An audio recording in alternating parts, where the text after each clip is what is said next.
Close Encounters of the Third Kind stands as one of cinema's most defining sci-fi masterpieces, yet hidden within its frames lies a story most viewers have never fully grasped, a tale of obsession, chaos, and unspoken trauma that the cast and crew have only recently begun to reveal. What if the film you thought was simply about alien contact was actually a deeply personal confession from its creator?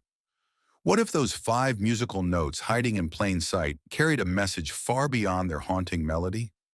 Let's pull back the curtain on this landmark film and explore what was really happening behind those dazzling lights in the sky. The revelations from cast members, production notes, and Spielberg himself transform how we understand this classic, showing us the hidden layer that changes everything about Close Encounters. At its core, Close Encounters of the Third Kind explores humanity's first substantive contact with extraterrestrial intelligence. But the film's deeper truth, the one we'll uncover throughout this exploration, revolves around four interconnected revelations the cast and production team have confirmed over decades of interviews and memoirs. First, the film served as Steven Spielberg's most personal work to date, functioning as a thinly veiled autobiography dressed in science fiction clothing. Second, the production itself was plagued by budget nightmares and practical effects challenges that nearly derailed the entire project. Third, the performances capture a psychological intensity rarely seen in mainstream science fiction of the era. And finally, the film's most iconic sequences contain carefully embedded visual codes that substantially reframe our understanding of the narrative.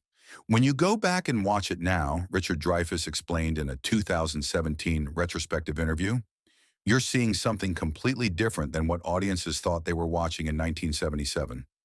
We weren't just making a movie about aliens. We were telling Steven's life story. That story, as we're about to discover, would forever change how Hollywood approached the concept of the cosmic unknown. Close Encounters of the Third Kind emerged in 1977, the same year as Star Wars, at a time when American cinema was experiencing a seismic shift toward high-concept spectacle. Columbia Pictures had reluctantly greenlit the project based primarily on Spielberg's growing reputation following Jaws, but few studio executives understood his actual vision. The late 1970s represented a unique cultural moment, post-Vietnam disillusionment combined with a renewed fascination with space following the Apollo missions. UFO sightings had reached unprecedented levels across America, and J. Allen Hynek's classification system for encounters, which gave the film its title, had entered the popular consciousness. Spielberg had been developing the concept since childhood, beginning with an amateur film called Firelight he made as a teenager. But what most viewers don't realize is that the project was initially conceived as a much darker, more ambiguous exploration of alien contact titled Watch the Skies, a phrase that would later be incorporated into the film's marketing. The script went through so many iterations, recalled Melinda Dillon, who played Gillian Galair. What started as almost a horror film gradually transformed into something more spiritually oriented, but the darker elements never fully disappeared. They just went underground. Those underground currents would prove to be the key to understanding what the film was really trying to communicate.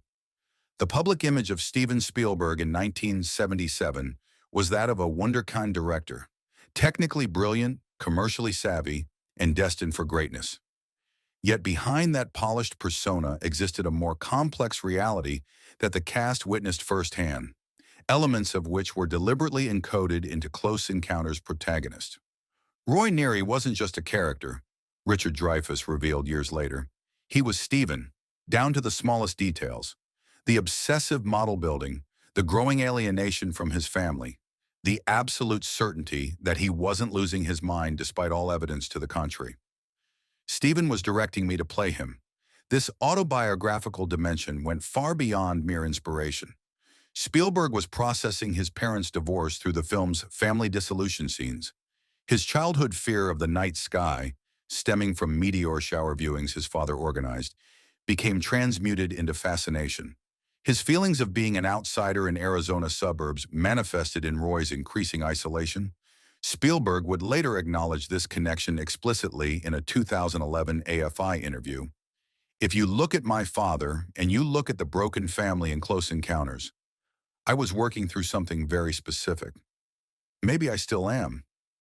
Even the film's central visual motif, the mountain that obsesses Roy, came from a recurring dream Spielberg experienced throughout childhood. What audiences were witnessing wasn't just science fiction, but a director's psyche laid bare on screen.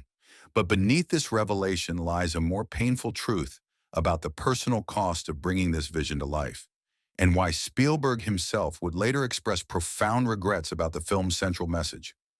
Close Encounters nearly died in pre-production due to a single fateful decision that would alter both the film and Hollywood's approach to visual effects forever. When the initial script reached the budgeting phase, Columbia executives balked at the $10 million estimate, particularly the portion allocated to the climactic mothership sequence.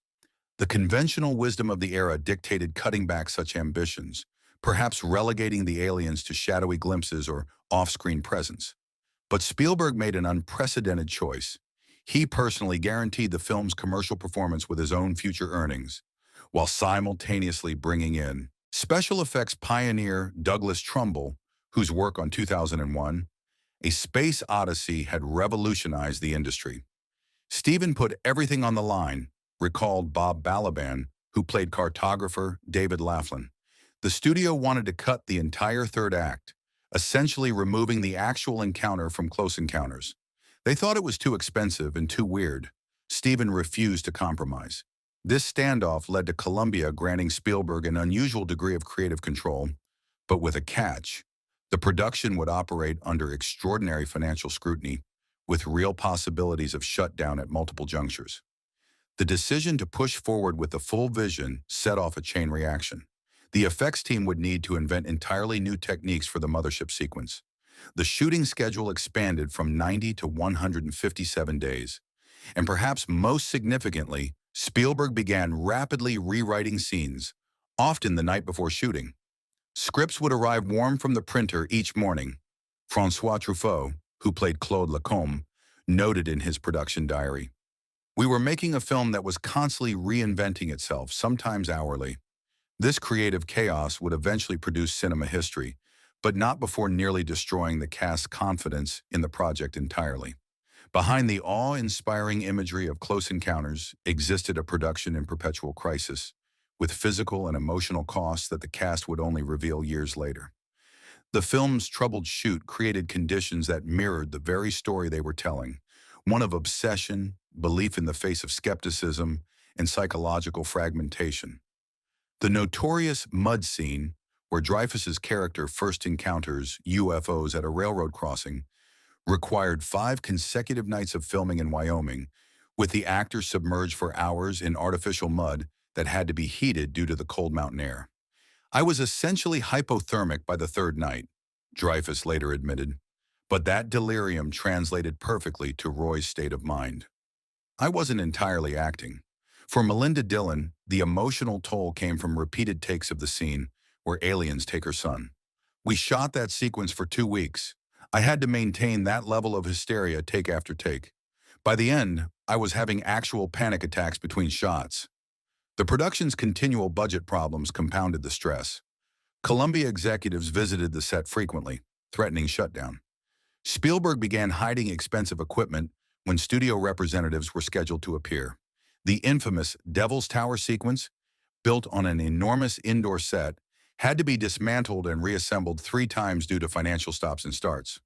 The film ultimately exceeded its revised budget of $19.4 million, eventually costing $21.5 million, making it Columbia's most expensive production to date. Studio executive John Veitch would later admit they contemplated selling the unfinished film to another studio midway through production. Perhaps most revealing were the parallels between character and creator. As Roy Neary's obsession with the alien encounter consumed him on screen, Spielberg's own obsession with perfecting the film created similar isolation off-screen. He rarely slept more than 4 hours, lost 25 pounds during filming, and according to multiple crew accounts, would occasionally need to be physically removed from the set to rest. The irony wasn't lost on any of us, cinematographer Vilmos Zsigmond noted years later. "We were making a film about a man whose life is destroyed by his encounter with something otherworldly, and the process of making the film was nearly destroying its creator. But as production difficulties mounted, Something unexpected was happening with the performances, something that would elevate the film far beyond typical science fiction fare. Hidden in plain sight within Close Encounters are meticulously crafted performance details that fundamentally alter how the story can be interpreted. Subtle choices the cast made that most viewers never consciously register. The most significant of these involves Richard Dreyfuss's physical transformation throughout the film. While audiences notice Roy's increasingly disheveled appearance, what many miss is the deliberate progression in his eye movements and focus.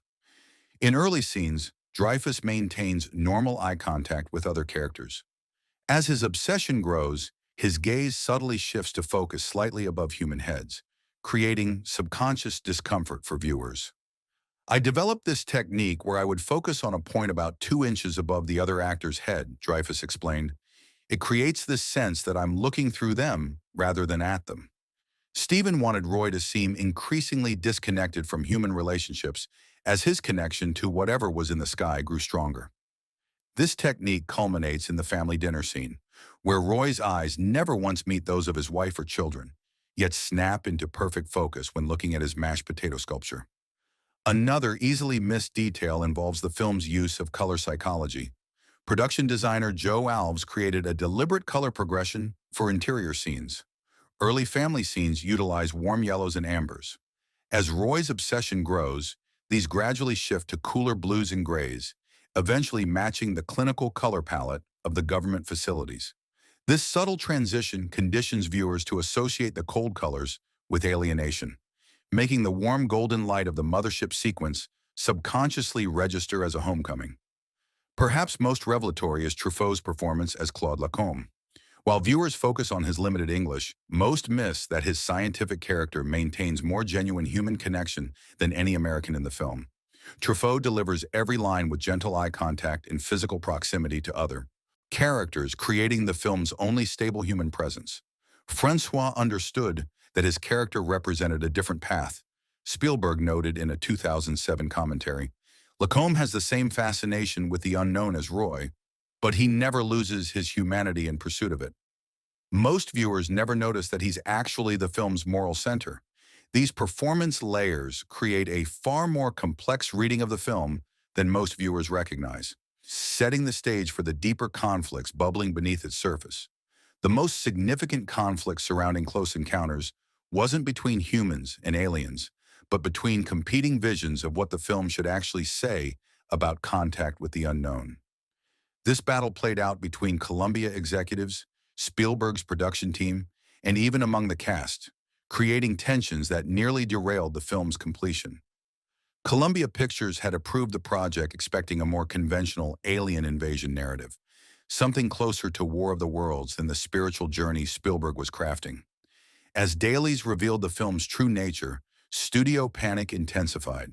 Executive memos from this period, later published in film historian Laurent Bouzereau's definitive book on the production, show increasingly frantic demands for more suspense, more danger, and most tellingly, a clearer moral stance on whether the aliens were benevolent or malevolent. The studio couldn't understand ambiguity, editor Michael Kahn recalled.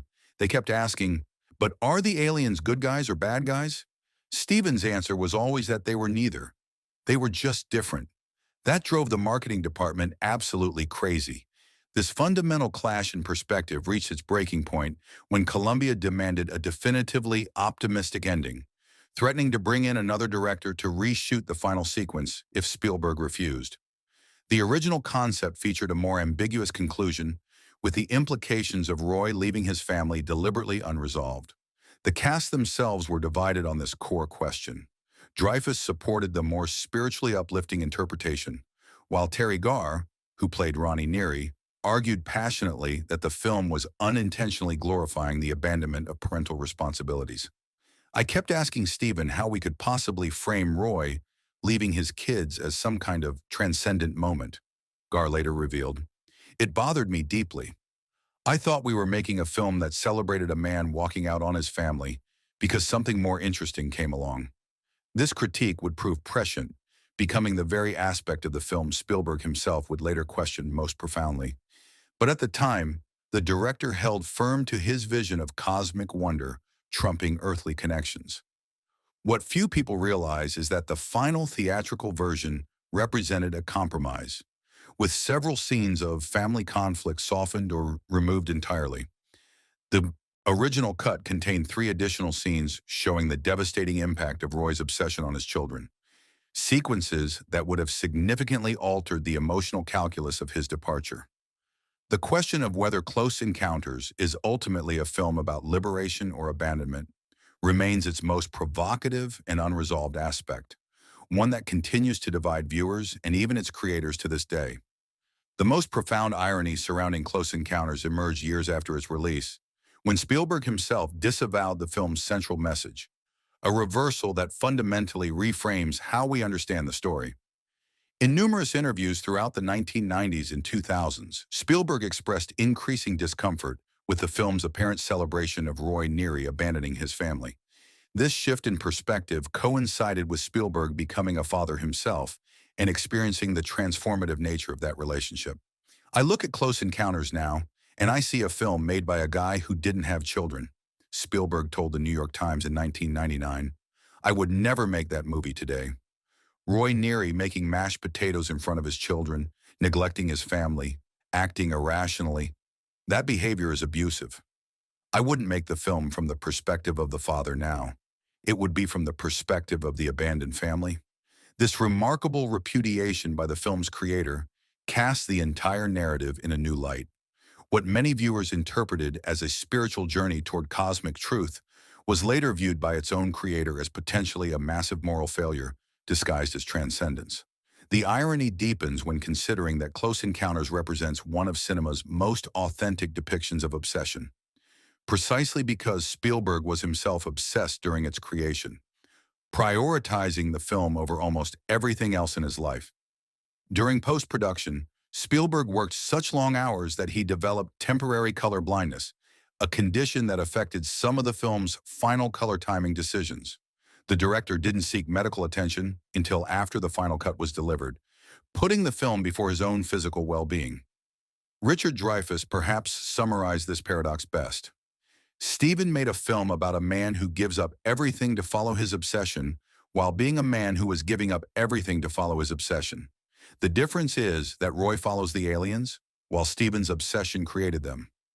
This fundamental tension between cosmic wonder and human connection would become the battleground upon which the film's legacy and cultural impact would be determined.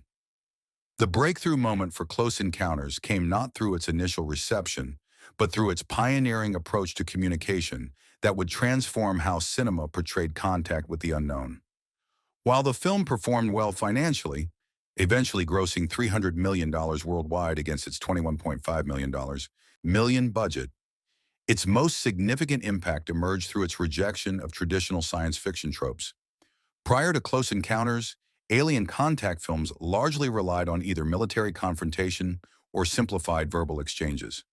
Spielberg's vision of communication through music and light, the iconic 5-note sequence and light show, created a new visual and oral language for cosmic contact. This breakthrough approach influenced nearly every subsequent film in the genre, from Arrival's focus on linguistic communication to Contact's use of mathematical sequences. Modern science fiction films addressing alien intelligence trace their approach directly to Close Encounters' innovations. We wanted to suggest that true communication with something truly alien wouldn't happen through words. Sound designer Ben Burtt explained. The 5-note sequence represented something more primal, something that could bridge completely different forms of consciousness. The sequence itself was not created casually. Composer John Williams generated over 350 different 5-note combinations before settling on the final version, specifically chosen because of its mathematical properties and tonal accessibility across cultural boundaries. Beyond its technical innovations, Close Encounters arrived at a critical inflection point in America's relationship with outer space. Coming just as the Apollo program was ending and public interest in NASA was waning, the film rekindled cosmic wonder for a generation. NASA officials would later credit the film with helping maintain public support for space exploration during a period when funding was threatened. What Spielberg did, noted astronomer Carl Sagan in a 1980 interview, was remind people that looking up could still inspire awe. The film arrived exactly when that reminder was most needed. But perhaps the most unexpected breakthrough came in how Close Encounters changed the entertainment industry's approach to merchandising and marketing. The film's deliberate withholding of alien imagery until its final sequences created unprecedented audience anticipation, a technique that would later become standard practice for major studio releases. This approach wasn't without controversy. Some critics at the time accused Spielberg of emotional manipulation through delayed gratification. Pauline Kael famously described the film as emotional engineering, suggesting its carefully structured reveals were more about audience control than artistic expression. Whether manipulation or mastery, the technique worked.